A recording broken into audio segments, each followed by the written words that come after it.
I think the biggest mistake that you can make is comparing yourself to other people, get jealous of them, or get envy of them.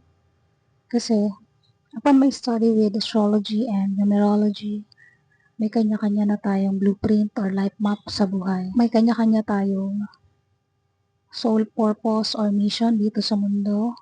At meron din tayong mga kanya-kanyang lesson na dapat matutunan. So, instead of looking at other people's lives, mag-focus ka sa sarili mo, sa sarili mong landas, sa sarili mong buhay. I-figure out mo kung ano ang purpose mo, ano yung mga hidden talents mo, ano yung mga lesson na kailangan mong matutunan. Kasi kung magiging observant ka lang sa pattern ng buhay mo, malalaman mo yun kung ano yung mga parang paulit-ulit na pinagdadaanan mo or nai-experience mo.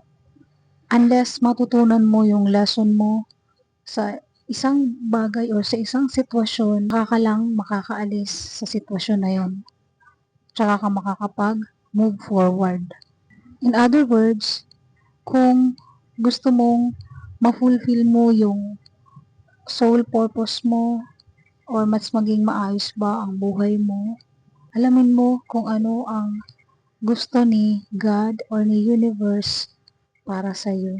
Kasi mahalaga na nasa alignment tayo sa kung ano yung soul purpose natin dito sa mundo upang matagpuan natin yung fulfillment sa buhay natin.